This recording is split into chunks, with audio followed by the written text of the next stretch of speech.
काय संग्राम भैया एकटाच बसलाय, अभ्यास वगैरे करायचं नाही का?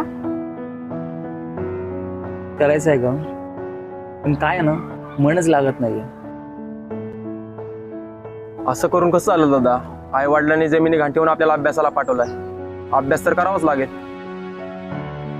खरंय रे, पण अभ्यास करून पास जरी झालो, नोकरीच लागली नाही तर आई वडिलांना आत्महत्याच करावी लागतील ना. असं कसं होणार दादा? नोकऱ्या तर आज 9 लागणारच. हजारो विद्यार्थ्यांनी परीक्षा देऊन त्यांच्या जॉईनिंगची वाट बघतात. लाखो पद रिक्त असताना सुद्धा त्यांना नोकऱ्या लागत नाहीत. आपल्याला कुठनं नोकऱ्या लागणार? अरे, मराठा आरक्षणाचा तिढच सुटत नाही तोपर्यंत असंच चालायचं. महायुती, महाआघाडी यांनी आतापर्यंत मराठा आरक्षणाच्या नावाने आपल्याला गाजरच दिलेले आहेत. म्हणून तर जरांगे पाटलांनी सांगितलंय की महाविकास आघाडीला आणि महायुतीला यावेळेस पाडायचंच आहे.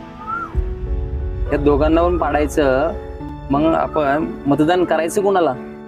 जो उमेदवार संसदेत जाऊन कायद्याच्या चौकटीत राहून मराठा आरक्षणाचा मुद्दा सोडवेल त्यालाच तर आपण निवडून द्यायचंय.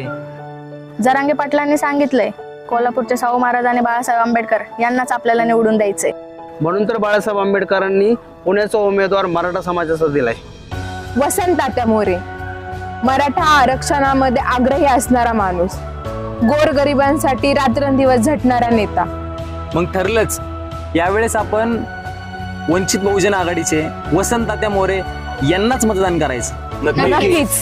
पुणे की वसंत, मोरे वसंत, पुणे की वसंत, मोरे वसंत, पुणे की वसंत, मोरे वसंत. जे राज्य सरकारलाही नाही जमलं ते तात्यांनी प्रत्यक्षात आणलं.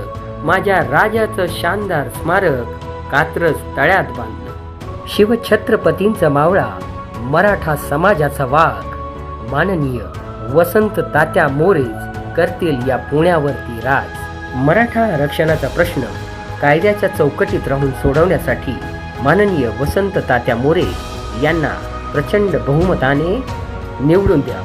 यांची निशाणी आहे रोड रोलर.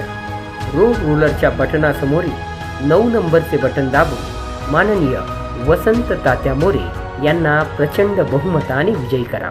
मतदान दिनांक 13 मे 2024 रोजी सकाळी 7 वाजल्यापासून. पुणे की पसंत, मोरे वसंत.